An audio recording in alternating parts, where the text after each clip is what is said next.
آیا په انجکشن باندې روزه ماتیږي که نه ماتیږي؟ دا مسله هم د علماء کرامو د مفتیان عظامو په مابین کې ډېر مختلف فيه ده. که دیوبندیان دي که بریلویان دي، دا د دواړو جماعتو د علماء کرامو مابین کې دا اختلافي مسله ده. خو جمهور د دواړو پر دې باندې دي چې په انجکشن باندې روژه نه ماتیږي، او یو لږ علما چې کوم دي هغه دې طرف ته تللي چې په انجکشن باندې روژه ماتیږي. چونکې دا انجکشن چې کوم ده دا د طب سره تعلق لري، نو عام طور چې موږ مشاهده کړې ده ډاکټران چې انجکشن لګوي، نو یو قسم هغه انجکشن دی چې هغه براه راست په غوښه کې لګیږي، او بعضې بیا داسې انجکشن دي چې هغه بیا د غوښې او د پوست په مابین کې لګیږي، او دریم قسم بیا داسې انجکشن دی چې براه راست د انسان په نس کې لګول کیږي یا په رګو کې لګول کیږي. نو اوس په دې کې غور کول پکار دی چې کوم انجکشن چې کوم ده دا روژه ماتي کوم یې نه ماتي. نو جواب د دې دا دی چې انجکشن خوا که په رګ کې وي، لکه په عامو ناجوړۍ کې چې کوم دی هغه دا لګول کیږي،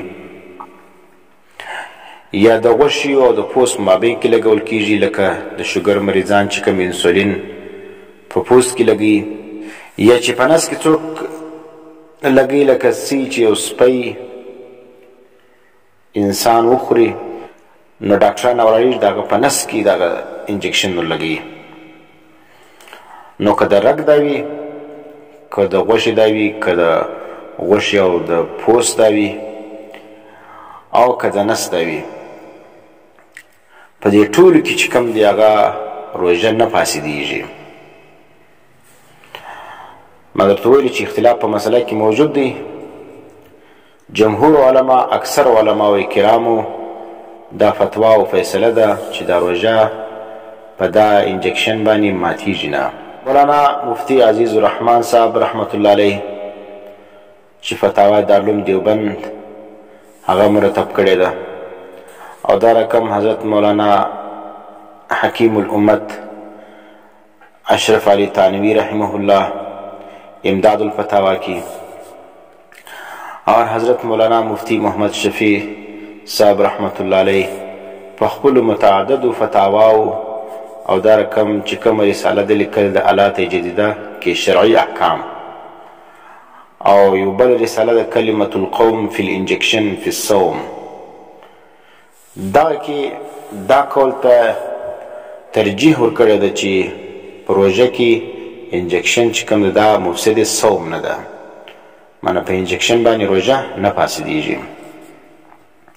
دا رقم د عربو علماو اکثرو رایه هم دا ده چې په انجکشن باندې روژه نه ماتیږي، لکه شیخ عبدالله ابن باز او شیخ العثیمین او شیخ صالح فوزان، دا ټول چې کوم دغه دا کول اختیار کړی دی چې په انجکشن باندې روژه نه ماتیږي. دغه وجه څه ده؟ فقهاو چې کوم شی مفسد صوم بللی دی هغه دغه دی چې صورتن یا معنن به په هغه کې ابتار راځي، روژه ماتېدل صورتن معنی ظاهر طور ته وګورئ یو سړی یو شی وخوري په هغه باندې روژه ماتیږي، یو دا چې صورتن خو نه وي معنن هغه باندې روژه ماتیږي. صورتن دا رقم دی لکه سړی چې په خوله باندې یو شی وژوي او هغه ولاړ سي معدې لره، نو په دې باندې روژه ماتیږي. معنی د خولې په ذریعه باندې چې عام طور انسانان خوراک کوي، معدې له چې کوم شی ځي هغه د خولې په ذریعه ځي، نو یو سړی خوراک وکړي یا د خولې په ذریعه باندې معدې له یو شی ولاړ سي، نو دا ته صورتن وایي، په دې باندې روژه ماتیږي. او معنن افطار بیا دا ته وایي چې معدې له یو شی ولاړ سي د بدن د فایدې دپاره، هغه بیا که غذا وي که دوا وي که یو بل شی وي، چې معدې له ورسیږي خو هغه به په منفذ اصلي باندې رسیږي. نو که په منفذ اصلي باندې ورسېدی بیا په دې باندې روزه ماتیږي. نو خلاصه یې چې شوله معدې لره یا دماغ لره دا دوه شیان دي د انسان په جسم کې. معدې له یو شی ورسېدي یا دماغ له ورسېدي او بل په چیز باندې په منفذ اصلي باندې. منفذ اصلي دا دی چې قدرتي چې کومه لار ده د معدې لره یا دماغ لره په قدرتي او فطري لار باندې ورسېدي بیا چې کوم دی په دې باندې روژه ماته ده. لکه اوس ما ورته ویل د معدې له چې کوم دی هغه د ستوني په ذریعه باندې د خولې په ذریعه باندې یا د پزې په ذریعه باندې یو شی دغسې دا رقم دماغ لره د پزې په ذریعه باندې یو شی چې کوم دی هغه ورسیږي. نو په دې صورتو کې بیا چې دی روژه ماتیږي.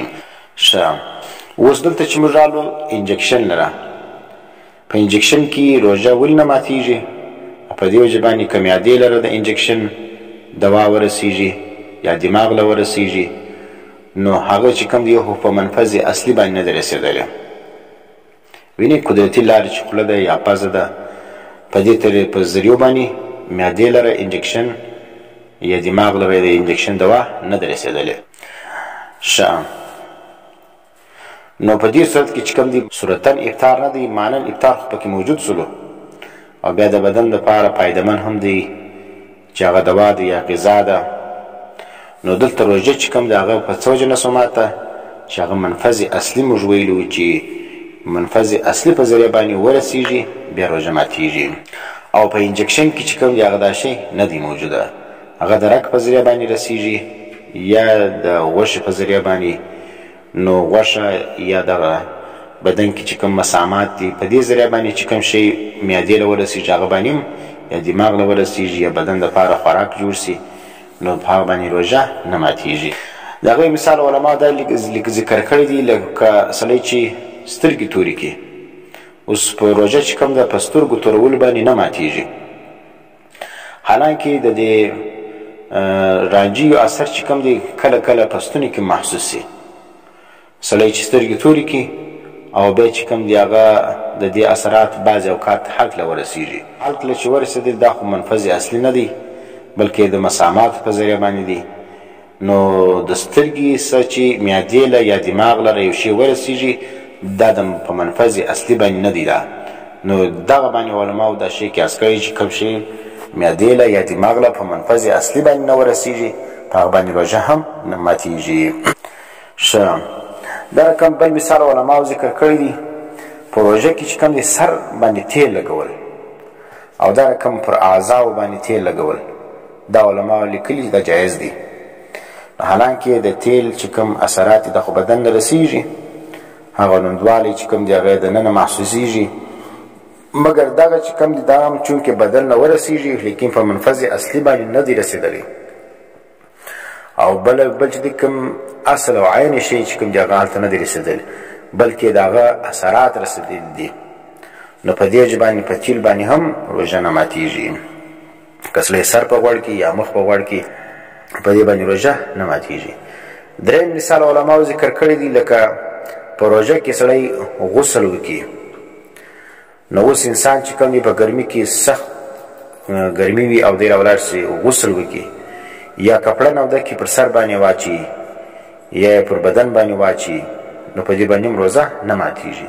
حالانکې په دلته هم د اوبو اثرات دا چې یخوالی دي یا لوندوالی دي د بدن محسوسه کوي لیکن دا اثرات چې بدن نه ورسېدل دا په منفذ اصلي باندې نه دي رسېدلي بلکې د مساماتو په ذریعه باندې ورسېدل نو په دې باندې هم روژه نه باسدېږي. نو خلاصه دا سوله چې محض بدن لره د یو شي رسېدل دا باندې روژه نه فاسدېږي بلکې روژه به هغه وخت فاسدېږي چې په هغه کې دوه شیان موجوده سي. یو جوف نه جوف بطن معنی معدې له چې کوم دی شی ورسېږي او دغه دویم دا دی چې دغه شی به په منفذ اصلي باندې رسېږي.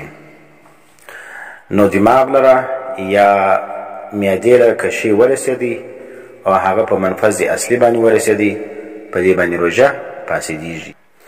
نو اوس موږ انجکشن کوم وینو نو انجکشن کې چې کوم دی هغه خو دا دی یا د رګو په ذریعه باندې یا د غوښې په ذریعه باندې دغه بدن نه د شی رسیږي، خو لیکن دا منفذ اصلي نه دی، دا منافذ اصلیه نسلو، نو د دې وجې په دې باندې روژه نه فاسدېږي. ها دومره قدر دی چې انجکشن د څه دپاره لګول کېږي.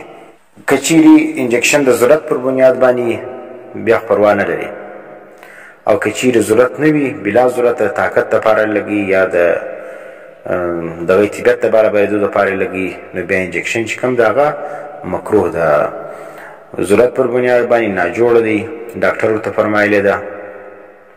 نو بېشک دا رقم انجکشن چې کوم ده نو ولې لګي، او که چیرې طاقت دپاره یا د بل شي دپاره وي معنی بغیر ضرورت بیا چې کوم د هغه مکروه ده.